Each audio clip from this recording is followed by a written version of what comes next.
మీరందరూ కూడా గుర్తుపెట్టుకోవాలి, కొన్ని శాఖలు రాష్ట్ర అభివృద్ధికి దోహదం చేస్తాయి. ఎక్కడైతే జిఎస్టిపి రాష్ట్ర ఆదాయానికి కోరిలేషన్ ఉంటుంది. అభివృద్ధి జరిగితే ఆదాయం వస్తుంది, ఆదాయం వస్తే సంక్షేమ కార్యక్రమాలు చేస్తాం. ఈ విషయాన్ని కూడా మీరు గుర్తుపెట్టుకోవాల్సిన అవసరం ఉంది. పబ్లిక్ సాటిస్ఫాక్షన్, అభివృద్ధితోనే పబ్లిక్ సాటిస్ఫాక్షన్ ఉండదు. ఆ విషయం కూడా గుర్తుపెట్టుకోవాలి. అభివృద్ధి చెయ్యాలి, ప్రజలకు మెచ్చే పాలన ఇవ్వాలి. అది ఒక ముఖ్యమంత్రో, ఒక డిప్యూటీ సీఎంఓ, ఒక మంత్రో కాదు. ఇక్కడి నుంచి లాస్ట్ మైల్లో ఉండే లాస్ట్ ఫంక్షనరీ కూడా, ఆర్ లాస్ట్ మైల్లో ఉండే పొలిటికల్ ఫంక్షనరీ కూడా ఈ ప్రభుత్వ ఇమేజ్ ని నిర్దేశిస్తారు. ఈ విషయం మీరు గుర్తుపెట్టుకోవాలి. అలాంటి అందరినీ కూడా ఒక ప్రాపర్ డైరెక్షన్ గాని, ఒకవేళ అవసరమైతే దారి తప్పినప్పుడు కంట్రోల్ చేయడం గాని చాలా అవసరం.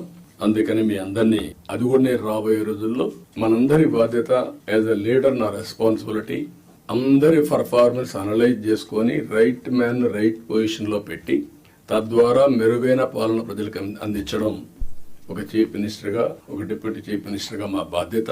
దానికి మేము కట్టుబడి ఉంటాం.